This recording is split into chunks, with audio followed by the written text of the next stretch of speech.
Le Cameroun n'est pas n'importe quel pays.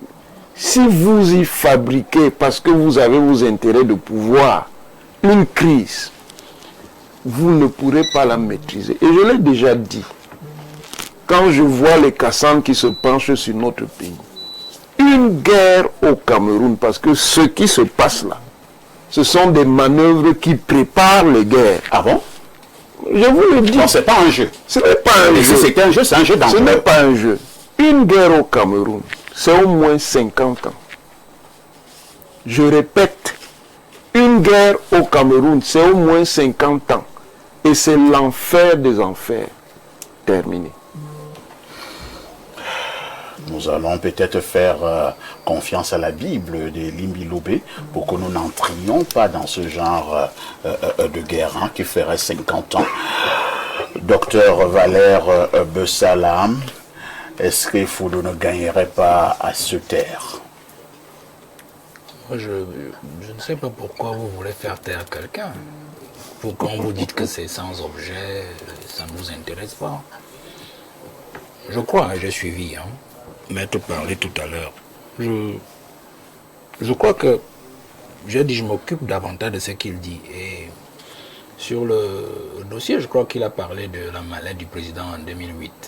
Bon, c'est vrai qu'à ce niveau, moi, je suis quand même posé des questions. Et Foudou avait 18 ans à l'époque. Bon, et puis... La date même qu'il a donnée ne correspondait pas. Voilà. Non, c'est même pas ça mon problème. Il avait 18 ans à l'époque. Et il parle d'une chose alors que le dossier n'était plus vraiment dans ses services. Enfin, quand il est arrivé en 2021, c'est pas... Non, à 18 ans, il était déjà là. Non, je vais dire ceci. Il n'a même pas besoin d'être là en 2008. Je dis simplement que la façon dont il a fait 2008, nous on a suivi quand même à une certaine époque, sous d'autres yeux, c'était pas ça. C'était pas ça. C'est-à-dire de déposer tout ça sur la tête du vice-amiral, de dire qu'il a volé la malade. Bon, je crois qu'il a un peu arrondi les bords dans son récit. Là. C'est une façon de parler, il a arrondi les bords. Il y a cet élément. Il y a aussi quand même l'élément que Maître évoquait tout à l'heure, que je voudrais quand même demander de prendre avec prudence. C'est-à-dire sur Mohamedou. Le nouveau AR-15, ce n'était pas seulement la seule arme. J'espère que vous avez vraiment les minutes de ces choses-là. Ce n'était pas la seule arme. Non, il y avait le Glock. Il y avait le Glock 19, qui est une arme de poing, le PA. C'est que vous avez le PA. Un pistolet automatique, oui, c'est normal. Vous pouvez marcher avec un PA.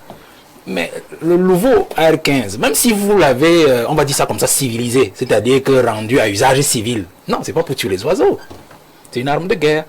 Elle demeure une arme de guerre, avec toutes les capacités. Quel est votre intérêt de marcher avec l'équivalent d'un Kalachnikov quand vous avez l'autorisation de marcher avec un PA qui peut vous protéger? Vous voyez? Et ce n'était pas la seule arme. Bon, je sais qu'on a eu un débat avant vous. Tout à fait. Je n'ai pas envie de revenir dessus. Donc je voulais juste dire à Maître que... Parce que ce sont des sujets qui nous intéressent pas. Oui, il est plus profond que cela. Non, le sujet doit nous intéresser parce que c'est ce qui met... Non, l'affaire de l'armement et tout ça... N'ayez pas peur, c'est connu. Même si vous tapez votre Google là, on vous donne des types d'armes. On vous demande même si vous l'acheter. Mais vous parlez de types d'armes... Oui, ne vous dérangez pas. Ne vous dérangez pas. Oui. C'est le dossier justement qui fait que M. Foudou, il justifie qu'on l'a fait sortir du pacte de l'armée. Parce qu'il est tombé sur ce morceau, c'est ce qu'il dit dès le départ. Le palais, c'est une forteresse. C'est-à-dire qu'il a découvert cette affaire-là. Et les pressions l'ont amené à être éjecté de l'armée. C'est ce dossier même qui est le fond de son intervention, parce que Tété lui disait qu'il ne comprend pas. C'est le dossier-là. C'est-à-dire qu'il faudrait tomber... Est-ce que l'éjection de Foudou ne serait pas une façon de le protéger? Non. Moi, ce n'est plus là-bas, je n'analyse pas l'au-delà. Vous avez dit que vous ne comprenez pas pourquoi maintenant. Vous veut nous faire comprendre que lui, il a voulu sauver le chef de l'État, mais ceux qui voulaient la chute du chef de l'État l'ont... Oui, mais il y a sacrifié. Le chef de l'État même peut le protéger à le faire partir. Il y a Oui, comme ça. On va revenir à tout à l'heure. Il est obligé de le radier pour le faire partir. Oui, professeur. Monsieur Foudou dit qu'il a inventé un coup d'État en préparation. Il le dit. Et il dit, si je me rappelle bien ce que j'ai lu, qu'il en a informé la très haute autorité, c'est-à-dire le chef de l'État. Et qu'il a donc donné toutes les informations qu'il y avait.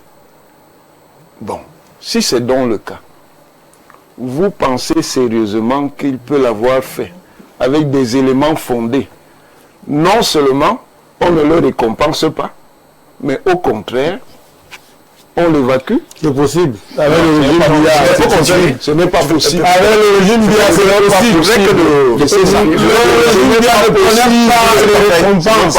Mais il y a beaucoup d'exemples de récompenses. Il y a beaucoup d'exemples de sanctions. Il y a beaucoup d'exemples. Au lieu même de le récompenser, d'accord, à la limite, mais le sanctionner parce qu'il a fait ça.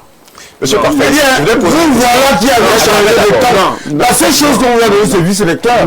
Non. Avec tout ce que vous avez déjà donné à ce régime, c'est pas normal. Est-ce que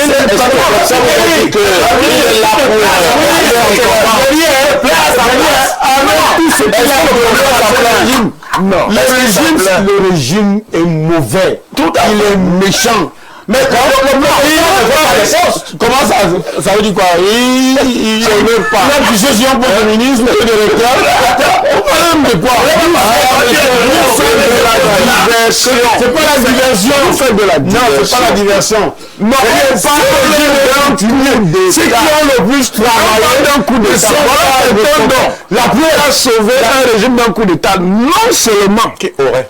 Non, disons même qu'il a même sauvé. Disons. Qui aurait, effectivement, non seulement il n'est pas récompensé, mais en plus on le sanctionne, et qui le sanctionne? Celui qui bénéficie du fait que le coup d'État n'est pas réussi. C'est tous ceux qui sont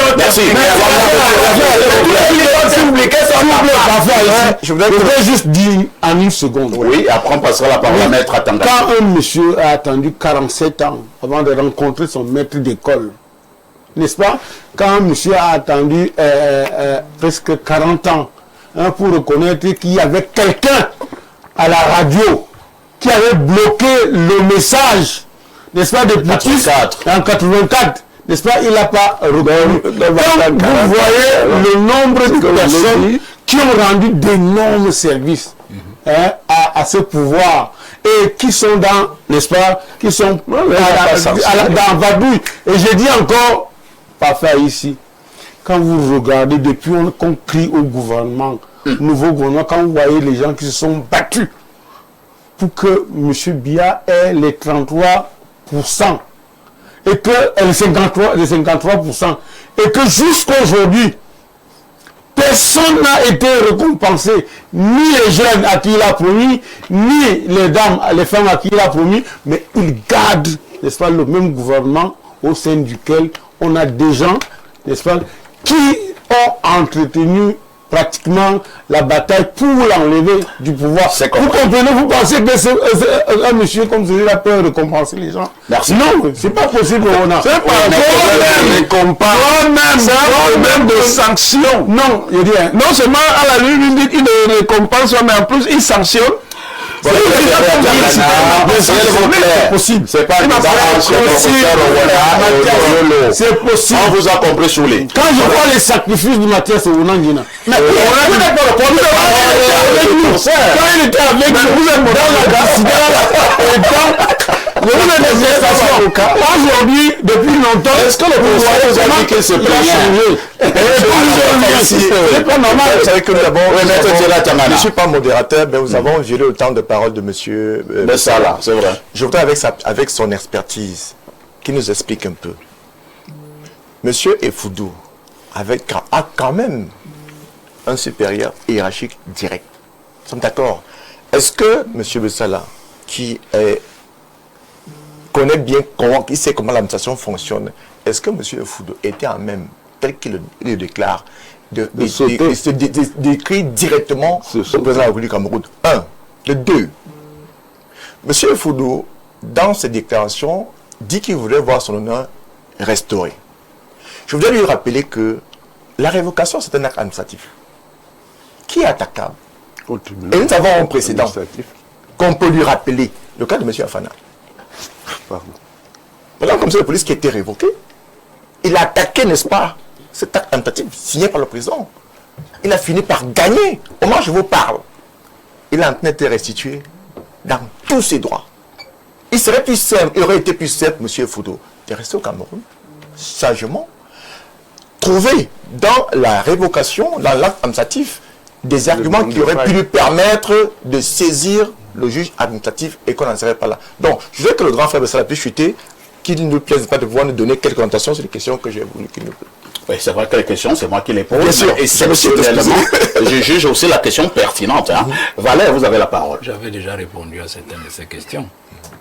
C'est un langage, c'est un raccourci qu'il a pris quand il dit j'ai saisi la haute hiérarchie, puisqu'il est sous les ordres administratifs du chef d'état-major particulier. Donc s'il dit j'ai saisi, ça veut dire qu'il a transmis le dossier à son patron et c'est arrivé. Il n'est pas obligé de vous dire j'ai transmis, ensuite j'ai. Donc c'est pas un problème ça. Valère, je pose une autre question. Hein. Finissez d'abord. Cette question. Le 2, c'est que je vous ai encore dit que M. Effoudou n'est pas sorti par la frontière, il n'est pas passé par le Maroc, il a nagé, il est arrivé en Espagne. Il a pris l'avion. Il a pris une compagnie, je crois que le nom qui circule c'est Air France. Ça veut dire qu'il a un enregistrement normal, un passeport, on sent qu'il est en train de partir, il a même dit au revoir à toute la famille, ainsi de suite.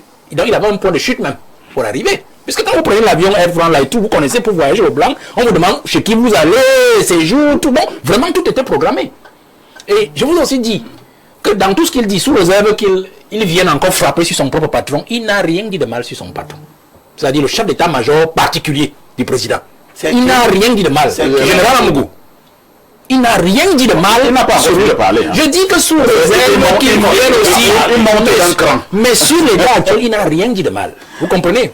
Donc vous dites ceci, que c'est un monsieur qui est logique dans ce qu'il fait. Je ne veux pas savoir comment il distribue les points. Tété, toi tu as dit tout à l'heure que ce qu'il fait là, vraiment les menteurs, non, ils sont importants pour nous. C'est ça. Parce que quand ils font le travail là, c'est à nous de trier, ce qu'ils disent, ce qui est bon, ce qui est mauvais, ce qui est vrai ou ce qui nous semble vrai, ainsi de suite. Que ce soit celui que vous avez prononcé, Boris Berthold, Chouta, et ainsi de suite. Ils disent des choses qui éveillent le peuple, qui nous aident pour l'instant. Vous êtes encore amis. Mais lorsqu'ils vont vous prendre à sandwich, je ne sais pas si vous aurez toujours le même tout le monde sait que je suis la brosse à dents, tout le monde. J'ai été complice de Paul Biya, je suis un vendu du régime, je suis ainsi de suite. Donc vraiment, moi, je ne gère pas l'au-delà. Merci. Hein. Non, je voulais finir. Vous avez une question à me poser. Je crois que vous deviez, il ne faut pas l'oublier. Bon, je préfère poser cette question à Abel. Je voulais donc sortir en disant que M. Effoudou est un cas d'école. Ce qu'il fait est salvateur pour nous autres, pour le combat que nous menons. Vous savez, les gens disent, nous sommes sous l'air du verseau. Et que, comme nous sommes sous l'air du verseau, tout doit se connaître sous le verseau. C'est-à-dire, tout sera dévoilé. Mais alors, si notre président lui-même est un verseau, ça veut dire que ce que nous sommes en train de voir là, les gens pensent que c'est seulement ceux autour de lui qui sont en train d'être dévoilés. Mais c'est le président qui est en train d'être dévoilé. Oui, parce que les gens ont passé le temps à dire, c'est son entourage, et moi-même avec. Moi-même, je disais, non, c'est son entourage parce que j'espérais qu'en 2025, il va dire au Camerounais, vraiment, je suis fatigué. Mais finalement, nous nous rendons compte que c'est lui que le verseau est en train d'exposer maintenant. Après que le verseau est exposé, tous ses collaborateurs, que lui-même disait qu'il dérangeait, il les a appelés criminels économiques, il les a appelés bandits à col blanc, il les a appelés ineptes, il les a appelés tout. On comprend que c'est en fait lui qui est tout ça en premier. Il les a appelés apprentis sorciers, qui est donc le chef sorcier aujourd'hui. Nous tous pouvons déjà tirer des conclusions. Le verseau nous montre qu'effectivement, c'est lui le chef sorcier du pays. Parce qu'effectivement, tout ce qui se passe aujourd'hui, c'est lui qui en est à l'origine. Donc lui-même, il est victime de son propre verseau. Et Effoudou est de ce que justement le verseau utilise pour jeter la lumière sur l'homme Paul Biya, qui veut mourir au pouvoir et s'en foutre de tout ce qui arrivera au peuple camerounais après lui. Et moi, je termine donc en lui disant, Monsieur le Président, ce ne sera pas vrai. Vous ne mourrez pas au pouvoir. Vous allez vivre ce pouvoir-là même dans votre chair, jusqu'à ce que votre douleur dans votre chair vous contraigne à quitter ce pouvoir. Vous faites dans la voyance, Valère de Salah. Nul ne sait de quoi les lendemains seront faits. Abel et Limbilobé, Effoudou doit-il craindre pour sa sécurité? Oui, bien sûr. Ah bon? Oui. Mais s'il craint sur sa sécurité, ça veut dire que ce qu'il dit est compliqué. Non. Bon, j'ai cru que vous allez dire ce qu'il dit est vrai. Ouais. Non, moi je n'en sais rien. Vous dites que ce qu'il dit est compliqué. Je ne sais pas si c'est compliqué sans être vrai. Mon mot compliqué, là, je l'ai utilisé à bon escient. Moi, je ne saurais sans être vrai. Effoudou doit faire attention. Parce qu'il s'attaque aux gens. Et comme il s'attaque aux gens, ces gens-là peuvent se venger. Il est en train de se venger lui-même. Je veux dire à mes amis politiques que notre lutte pour l'avènement d'un nouvel ordre politique, Ce n'est pas une lutte de règlement des comptes. Faut pas croire que nous sommes là. Et vous ne nous apprend rien. Nous savons depuis des années et des années, quand lui, il était dans le système, que ce système marche mal. Fallait-il qu'on cite spécifiquement des gens haut placés pour qu'on s'en rende compte que le système marche mal? Le système s'y marche mal depuis des années. C'est comme les voyages du président à des destinations inconnues. C'est pas la première fois. Donc ça ne doit pas nous émouvoir. Monsieur le Président, restez là-bas. Ce ne sont pas des destinations inconnues. Hein. Le président est en Suisse. Et il ne revient pas à vous d'intimer l'ordre du président de rester. Non, je lui dis non, c'est un conseil. Comme vous nous lui demande de rentrer. Les autres lui demandent de rentrer. Et toi, tu lui demandes de rester. Moi, je lui dis de rester là-bas. Ceux qui lui demandent de rentrer là maintenant, quand on se plaignait qu'il part trop à l'étranger, il nous disait qu'il part travailler. Il se plaignent de quoi maintenant? Papa, reste là-bas. Démontre à tous ceux qui t'ont soutenu qu'ils étaient des menteurs. Reste là-bas, même un an. Tu es déjà à 63 jours. Continue. Laisse-les ici. Il nous disait hier que c'est bien. Si c'est bien de rester 40 jours, ça peut être bien de rester 70 jours. Reste dehors, reste ici, qui parle comme il veut. Merci. Bon, Hein. je termine. Bien sûr. Oui, tu vas prendre. Vous venez de le prendre là. Non, il va revenir. Allons-y, Abel. Ngongo. Assomo. Fouda. L'autre, l'amiral, le chef d'état-major particulier. Amougou. Vous voyez, vous êtes tous la même chose. Non, vous êtes là. Vous tous là dans des sous-entendus très compliqués. Vous tous là, Assomo. Avec tous les autres. Avec les tribalisme sur ce plan. Avec les Efoudou. Avec les madames. Les messieurs. Ceux à qui on ne veut pas, comment ils appellent ça, quand on appelait ça quoi? Gré à gré. La Bible vous dit, Galates, c'est Paul qui parle. Galates chapitre 5 verset 15.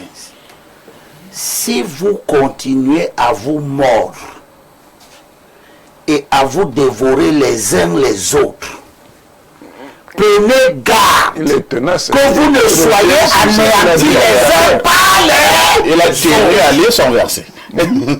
C'est ce qui est en train de se passer. Merci. Vous êtes en train de vous anéantir les uns par les autres. Et je vous exhorte, on vous a compris, de vous faire preuve de retenue. Toutes vos révélations, toutes ces saletés, cette ambiance délétère que vous créez, ça ne nous intéresse pas. Ce qui nous intéresse, c'est que on organise des élections propres, nous en parlons, et que les Camerounais se dotent d'un nouveau chef de l'État. Et vous allez tirer les leçons. On vous a dit, vous allez voir. Soulé, est-il possible que d'autres Efoudou, pour l'heure, soient encore cachés et que le moment venu, ils pourront également montrer leur visage? Bien sûr, nous disions, vous voyez, la majorité de ces gens qui sont cités sont des gens qui se sont embourgeoisés dans l'armée, par exemple, que ce soit les hauts gradés là, les généraux, ou bien le EGPR et tout cela.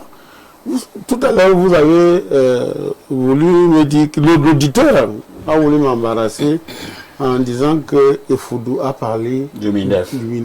En disant qu'il subissait la pression du SGPR. Vous voyez que pour une fois, Efoudou défend quelqu'un, n'est-ce pas?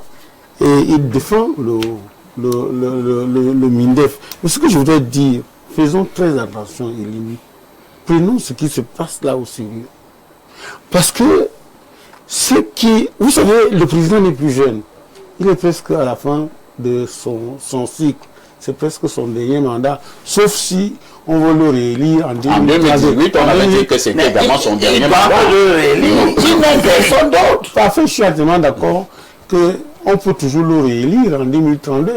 Il y a des gens qui disent déjà, qui écrivent des plaques, pour lui, n'est-ce pas, candidat en 2032. Mais la question de fond, demeure l'espace, le temps. L'espace, le temps. Parce que ce n'est pas le fait du hasard. Et c'est pour ça que je suis de ceux qui pensent, n'est-ce pas? Je crois que c'est le professeur enseignant des stratégies à l'école des guerres qui aurait dû le dire que Effoudou, comme tous les autres, n'est-ce pas, qui expriment les démangeaisons du pouvoir, sont les plus proches du bulletin de santé du président de la République. Ils connaissent l'état clinique du président. Donc, quand on regarde se dessiner les tensions au sommet de l'État, quand on regarde les dysfonctionnements, n'est-ce pas, très profonds sur les mécanismes de gouvernance, on ne peut pas se voiler les yeux. On ne peut pas rester tranquille. Parce que il faut se poser la question fondamentale, où est-ce qu'ils vont nous emmener? Qu'est-ce qu'ils préparent pour le Cameroun? Merci. Est-ce que ce n'est pas... est-ce qu'ils ne se battent pas comme ils le font parce qu'ils ne s'entendent pas sur qui doit prendre? Ce qui nous renvoie, n'est-ce pas, à la question fondamentale qui a pollué, n'est-ce pas, l'opposition camerounaise, le débat sur le candidat unique de l'opposition. Est-ce qu'aujourd'hui, le gré à gré dont on parle, si jamais ces gars se mettaient d'accord, est-ce que ce n'est pas une façon de récupérer ce pouvoir-là pour, en douce, pour nous laisser peut-être même sur je ne sais pas, sur des chemins contrôlés. Ces gens-là, tu as fait ce qu'ils font ici avant les élections. Des mois et des mois, nous avons sonné le tocsin. Asseyez-vous, parlez-vous, assurez au pays une transition. On en parle tout à l'heure. Ils nous ont dit qu'ils sont incapables. Je pense que c'est le dernier sujet. Merci Soulé.